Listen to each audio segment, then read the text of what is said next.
কিছু আলেম ওলামাকে লক্ষ্য করছি আমরা যে তারা আবার তলে তলে টেম্পো চালাচ্ছে,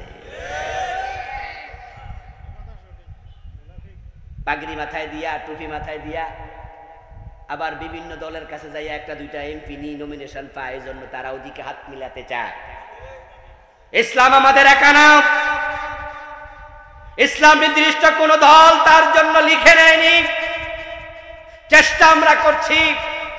এবারে যদি আলেমরা এক হতে না পারে তাহলে ওরা আলেমের কাতারে থাকবে না, যারা ইসলামী ঐক্যের বাহিরে চলে যাবে তারা জালেম হিসাবে চিহ্নিত হয়ে যাবে।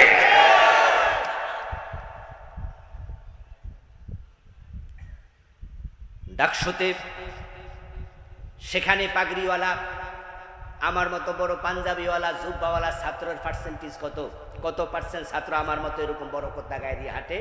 1 বা 2%, 1-2% আপনার মতো পাগড়িওয়ালা জুব্বাওয়ালা নাই। তো তারা যদি সবাই মিলে ইসলামওয়ালাদেরকে ভোট দিয়ে আবার ডাকসুতে বিজয়ী করতে পারে, আর আপনারা ইসলামওয়ালারা পাগড়ি মাথায় দিয়ে কোথায় যান? জুব্বা গায়ে দিয়ে কার সাথে মিশছেন? কি বলছেন যে হুজুর জামাত ইসলামীর সাথে আমরা কেমনে একমত? তাদের তো আকীদা ভালো না। দোস্ত, আমার আকীদা বড় খারাপ আপনার কাছে, কিন্তু যাদের সাথে মিশছেন এরা তো আকীদাই নাই। খারাপ আর ভালো তো আরো পরে। কারণ যারা নির্দ্বিধায় ঘোষণা দিয়ে বলে আমরা শরিয়া আইন মানি না, ওদের সাথে আপনারা একমত হন, তাদের সাথে বসেন, তাদের সাথে জোট হবেন, তাদের সাথে হালুয়া রুটি ভাগাভাগি করে খাবেন। আর আমার আকীদায় আপনি প্রশ্ন রাখবেন। ও দোস্ত, বাস্তবতা হলো আল্লাহ হতে পারে আপনাকে বিভ্রান্ত করে দিয়েছে, কিন্তু মনে রাখবেন নিয়ামতের কদর করতে না পারলে আল্লাহ নিয়ামত তুলে নেয়। সুযোগ সামনে আল্লাহ দিয়েছে, আছে। আমার সামনে যারা আছেন আমি সকলকে বলবো এবারের নির্বাচনে কমপক্ষে দল ভুলে যাবেন। একটিবারের জন্য বাংলার মুসলমান দল ভুলে যাও, দল ভুলে যাও। এই 54 বছরে তোমরা ধর্মনিরপেক্ষতাবাদীদের শাসন দেখেছো, জাতীয়তাবাদীদের শাসন দেখেছো। আমাদের অনুরোধ থাকবে 5টা বছরের জন্য কোরআনের শাসন দেখো। 5 বছর অন টেস্ট কোরআনকে দেখো। এবার সুযোগ আছে, আমরা ইসলামকে বিজয় করতে চাই। ইসলাম যখন বিজয় হয়ে যাবে তখন আজান হলে দোকান বন্ধ হবে। পর্যায়ক্রমে মানুষগুলোকে আমরা এমন ভাবে সাজাবো, তৈরি করব, তখন টিউন অফিসে জোহরের নামাজের ইমামতি টিউন সাহেব নিজে করবে।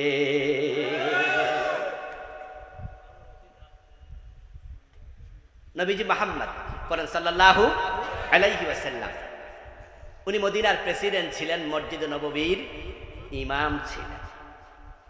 আবু বকর, ওমর, ওসমান, আলী রাদিয়াল্লাহু তাআলা আনহুম, হযরত ওমর অর্ধ পৃথিবীর প্রেসিডেন্ট, আবার মসজিদে নববীর ইমাম। কিন্তু আমরা ইসলামকে রাজনীতি থেকে আলাদা করে ফেলেছি। যখন ইসলাম থেকে রাজনীতি আলাদা হয়েছে তখন থেকে মুসলমানের কপাল পুড়ে গেছে। যিনি সমাজের ইমাম, সমাজের নেতা, তিনি মসজিদে অচল। মসজিদে তাকে ইমামতির জায়গায় দাঁড়া করাই দিলে বেটার ফাইজমা নষ্ট হয়ে যায়। সমাজ কিন্তু চালাচ্ছে, কিন্তু সে মসজিদ চালাতে পারে না। আবার মসজিদ যে চালায় সমাজে তাকে কেউ মানে না। অথচ ইসলাম ছিল এমন, মসজিদে যে নেতা সমাজেও সেই নেতা। ডাকসুর বর্তমান বিপি সাদিক কাইম নামাজের ইমামতি করে নাই? করে নাই? হ্যাঁ, জানাজার নামাজের ইমামতি করেছে, নরমাল নামাজের ইমামতি করেছে। আমাদের ভালো লেগেছে ঢাকা বিশ্ববিদ্যালয়ের বর্তমান যিনি ভিসি, উনি কোনো দল করে না, কিন্তু উনাকে একটা দলের ট্যাগ লাগাই দিচ্ছে। উনি নিজে বলেছেন যে আমি ছাত্র জীবনে রাজনীতি করিনি। ভালো লেগেছে, ঢাকা ইউনিভার্সিটির ভিসি নিজে ইমামতি করে নামাজ পড়িয়েছেন। তুরস্কের প্রেসিডেন্ট এরদোগানের নাম শুনেছেন? ইমামতি করেন। ওমর ছিলেন সেরকম, ওসমান ছিলেন সেরকম, আলী ছিলেন ওই রকম, ও হযরতে আপনার আবু বকর ছিলেন সেরকম। আমরা তো এমন নেতা চাই, ডাক্তার শফিকুর রহমানকে যদি আমরা প্রধানমন্ত্রী বানাই, বাইতুল মুকাররমে জুমা পড়ানোর যোগ্যতা উনার আছে না? না আছে? হ্যাঁ, আমরা সহ যখন এক জায়গায় নামাজ পড়ি, কেন্দ্রীয় প্রোগ্রামে যাই, বিভিন্ন জায়গায় দেখা হয়, ডাক্তার শফিক বেগ আমরা বলি জি আপনি নামাজ পড়ান, উনার কি ফায়জামা নষ্ট হয়ে যায়? উনার নষ্ট হবে না তো। এটা ইসলাম।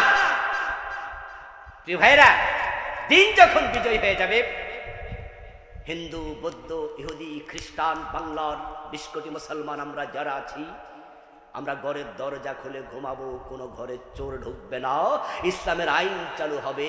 তখন দারিদ্র বিমোচিত হবে, রাষ্ট্র যাকাত তুলে ঘরে ঘরে পৌঁছাবে, গরিব আর থাকবে না, চুরিও করবে না। আর যদি স্বভাবে কেউ চুরি করে, হাত কাটার আইন চালু হবে। একটা হাত কাটা চোর দেখে 100 চোর তারের মতো সোজা হয়ে যাবে।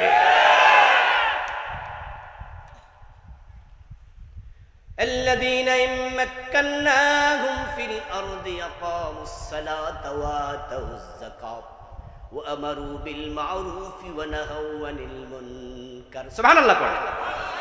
আল্লাহ তাআলা বলেন, যখন কোন ভূখণ্ডে আমি মুসলমানদেরকে দায়িত্ব দেব, নেতৃত্ব দেব, মুসলিম রাষ্ট্রপ্রধানকে আমি 4টা দায়িত্ব দেব। কয়টা? 1 নাম্বার আকামুস সালাহ, নামাজ কায়েম করবে। ওয়াতাউ যাকাত, যাকাত আদায় করবে, যাকাত আদায় করবে, যাকাত মানুষের ঘরে ঘরে পৌঁছাবে।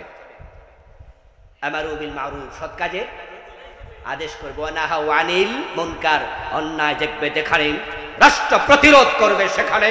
ইসলাম যদি বিজয় হয়ে যায়, तमाम বাংলাকে আমরা 6 মাসের ভিতরে মাদক মুক্ত করে দেব ইনশাআল্লাহ। কোনো মাদক বাংলার সীমানায় থাকবে না। আপনাদের এই নাঙ্গলকোট থানা, এই নাঙ্গলকোট থানাতে কে কে মদ খায়, সকল মাদক সেবীর তালিকা পুলিশের কাছে নাও থাকতে পারে, কারণ ঘরের দরজা বন্ধ করে যদি কেউ মদ খায়, পুলিশ তো সেটা দেখে না। তাই কে কে মদ খায় সকলের নাম পুলিশ জানে না, কিন্তু কারা কারা মদের ব্যবসা করে তাদের নাম পুলিশ জানে কিনা? জানা মানে 14 গোষ্ঠীর ঠিকানাও জানে। মাদক ব্যবসায়ী যারা আছে, এই যে ফেন্সিডিল, বলুন তো ফেন্সিডিল কি বাংলাদেশ উৎপাদন হয়? সবটা ইন্ডিয়া থেকে আসে। এই যে আপনারা ইয়াবা ট্যাবলেট নাম শুনেছেন, ইয়াবা কি বাংলাদেশ উৎপাদন হয়? সবটা মায়ানমার থেকে আসে, অন্যান্য দেশ থেকেও কিছু আসে।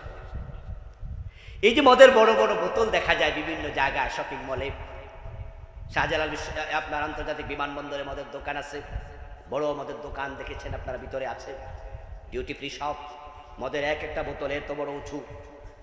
এই মদগুলি বাংলাদেশে জন্ম হয়? কল সাপ দিলি কি মদের হবে? এই জন্য পুলিশের কাছে কারা মাদক ব্যবসায়ী তাদের ঠিকানা আছে, তালিকা আছে।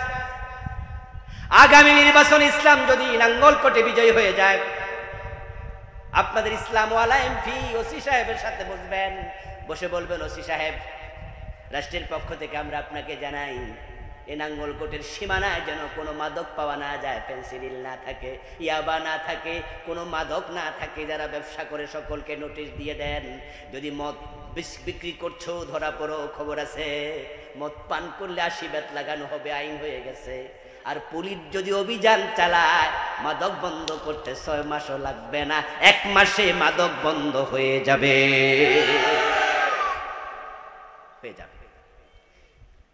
হিন্দুরা ঘরের দরজা খুলে ঘুমাবে, কোন হিন্দুর ঘরে মুসলমান চোর ঢুকবে? মুসলমান চোর যদি চুরি করে, আল্লাহর আইনে কে মুসলিম কে অমুসলিম সেটা দেখবে না, যে চুরি করেছে তার হাত কেটে দেয়া হবে। ইসলাম ফোবিয়া তৈরি করা হয়েছে। গত 15 বছরে বোঝানো হয়েছে যে দেশে ইসলাম যদি আসে, হিন্দু ভাইয়েরা তোমরা কিন্তু বাংলাদেশে থাকতে পারবা না। হিন্দু মহিলাদেরকে ভয় লাগায়, ইসলাম আসলে এই হবে ওই হবে। ওরে বাবা রে বাবা, ইসলাম মানে এক ভয়ের জিনিস। আপনারা বলুন তো, ইসলাম কি ভয়ের জিনিস না শান্তির জিনিস? ইসলাম ফোবিয়া দূর করতে হবে।